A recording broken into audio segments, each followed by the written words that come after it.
कि सानू 1000 रुपया रिश्वत दियो ते असी तुहाडा काम करना, वरना असी तुहाडा काम नहीं करना। मुहर जी बैठी है जनाब, उन्हें कहा जी 1000 रुपया दिओ, फीस दिओ या 2000 दिओ, फिर रखनी नहीं रख देना, असी बंद नहीं करनी। फैसलाबाद पंजाब पुलिस रिश्वत दोवां हत्थां नाल इकट्ठी करी जांदी है। किते 1000 रुपया लिया जा रहा है ते किते 1.5 लाख रुपया लिया जा रहा है। मैं मुआजम जट तुसी वेख रहे हो जुर्म कहानी।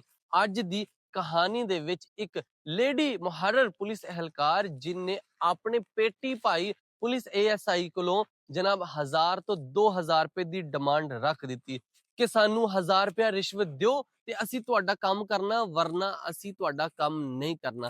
लो जनाब थाना कतवाली जिहदे विच वूमेन थाना है, उत्थे दी मुहर्रर जिन्ने एक ASI दे कोलों ASI उत्थे एक मुलजमा नू रात छड्डण वास्ते आया सीगा कि ये साडी मुलजमा वा, इहदे ते परचा होया वा, तुसी इहनू अपने थाने दे विच रात रख लवो। ते अगों लेडी मुहर्रर ने कहा सानू 1000 तो 2000 रुपया दियो, ये साडी फीस आ ते जनाब असी फिर तुहाडी ये मुलजमा नू असी रख सकदे हां, वरना असी नहीं रख सकदे। इस तो पहले कल ही एक वाकया पेश आया सी जिहदे विच वकास का सब इंस्पैक्टर जिन्ने एक मजदूर कसाई दे कोलों 1.5 लाख रुपया लैके नाले ओनू लित्तर पोला करके जनाब ओनू छड्डिया सीगा। ते फैसलाबाद दी जेहड़ी पुलिस आ दोवां हत्थां नाल पैसा इकट्ठा करदी पई आ। ईद लागे आ रही ना, इस वास्ते इन्हां ने कहा जी पैसा जिन्ना इकट्ठा हो सकदा ना ते पैसा इकट्ठा करी जाओ।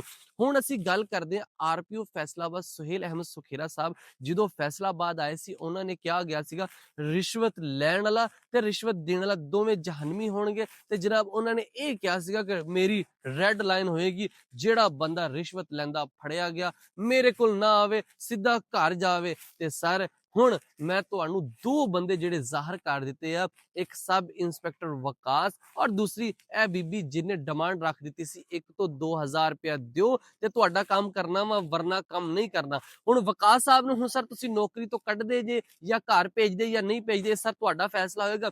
दूसरा ए जेड़ी मुहर्रर कांस्टेबल सी जेड़ी थाना कोतवाली दे विच लगी हुई सी, इन्ने अपने पेटी भाई दे कोलों ही 1000 रुपए दी रिश्वत मंग ली कि 1000 रुपया मैनू दे ते मैं जनाब तुहानू इत्थे तुहाडी मुलजमा रखांगी, वरना मैं नहीं रखना। हुण इत्थे वज़ीर आला पंजाब मोहतरमा मरीम नवाज दी गल करदे कि उन्हां ने ये कहा सीगा कि जिन्ने भी पंजाब दी पुलिस आ तुसी किसी नू ओए तक नहीं कहना, लेकिन मैडम इत्थे होए कि इत्थे रिश्वत दा बाजार गर्म होया पिया, किसी किस्म दा कोई डर ही नहीं है। तुसी जरा वेखो ना इस मुहर्रर कांस्टेबल जेहड़ी बुड्ढी आ इहदी किन्नी बहादरी आ, किड्डी बहादरी नाल कह रही आ मैनू 1000 रुपया दोगे ते साडी फीस आ असी रखना वा, 1000 नहीं दोगे ते असी नहीं रखना। मतलब बीबियां नवियां नवियां सी थोड़े थोड़े पैसे लैंदियां, हालांकि तुसी ज्यादा पैसे लओ ते फिर गल ते है वा, जिवें वकास ने 1.5 लाख रुपया लिया वा तुसी 1000 ते मन्नी जांदे जे।